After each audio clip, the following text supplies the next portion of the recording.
So, when you open it up, you'll be presented with a very simple scene, which is the planet, an atmosphere layer, and then two different sets of rings, a sun and a reflector. And then also on top of that, there's several other planets which are just variants of the main thing. So there's a red dwarf, something that looks a bit like Jupiter, something that looks a bit like Neptune, and something that looks a bit like Saturn. And then there's this one called Jupiter Overkill, which is kind of like just a over the top version of something that might look like Jupiter.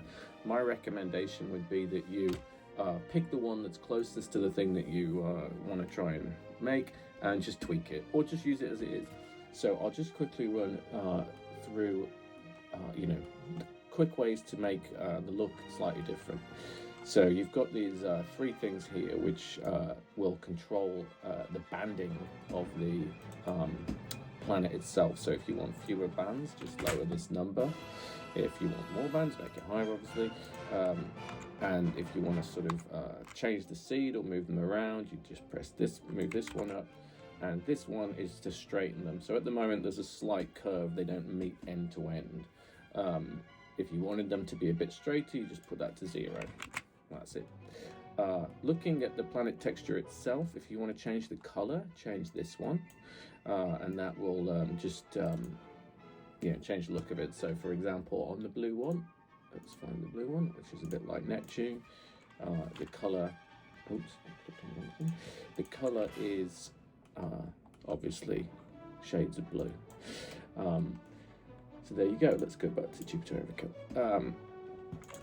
Okay, so that's that. If you want to, for example, another thing I would recommend is every time you've lined your shot up or done whatever you want to do, I would personally, adapt it based on what you're looking at. So you could strengthen the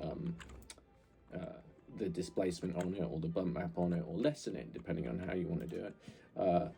This, for example, controls the storm location and the scale. So what I would recommend with that is just tweaking it. Let's say you've got this nice close-up, you're like, actually I want the storm to be even bigger. I will just make a huge thing like that. Resolution is very good on the storm section, so you'll be absolutely fine zooming in on that. One thing to note, hold on, let's just click on the texture thing there, is if you want to change the storm color, which is absolutely fine to do so, you would change it here. I kind of left it as it was. You could just turn this off entirely and use the colors from the rest of the planet, which also looks good. What else is there about the planet? Okay, also you've got lovely detail on the poles, and some great detail on the actual main body of the planet itself as well. I've kind of color-coded these things here if you want to make some tweaks. So there's a bit of noise that goes into the planet in general. Let's find a nice shot. I'm just going to turn off the atmosphere for 2 seconds. There's a bit of noise that goes through the mapping in general, which affects every part of it. So if you want to, for example, have it look less realistic and a little bit more stylized, you can just up these values on noise. So if we take it really high up, you get this kind of almost marbly kind of painted feeling to it. That's there's two types of noise. One's large scale, one's small scale. So large scale is just going to push the storm patterns around a bit. Small scale is going to do a much heavier distortion on it. If you, for example, let's just quickly see what else we've got. All these things are, I'm not sure where you'd want to do this, but I've linked out the storm texture, the main texture, and the poles, and then the storm distortion. So you can just quickly access different things. So in the storm distortion, for example, you could, increase or decrease how far the sort of warping on the planet is. It's a pretty cool setup. Again, I think it looks good the way it is, but if you wanted to tweak it, go ahead. I would say the only thing about this one is it feels like it's a little bit too much bump, but I'll leave it as it was. But if you want to change the bump, you can just turn the displacement off or lower the bump yourself. Obviously, you know how to do that. Along with the planet itself, you have these rings. One of them is a mesh, which, to be honest, let me just turn off. Which, to be honest, casts the majority of the shadow on the planet, and the other is the gas ring. Both of them, I just leave both of them on. You can have one or the other, or you could make just the the shadow only be cast by the geo if you want the shadow there, but not the ring. Just to note on these, let's just click on the geo, for example. If you want to change the color of the rings,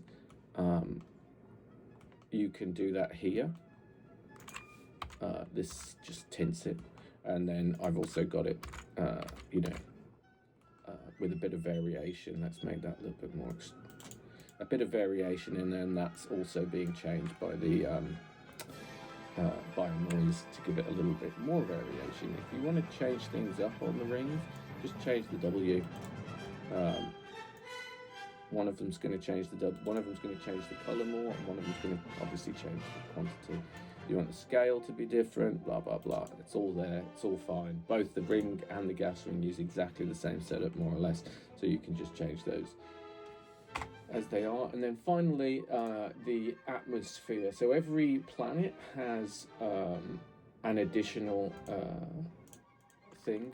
Super simple setup. They're all essentially running off the same node group. I've left them all in there, so it's just easier if you want to just try out different looks.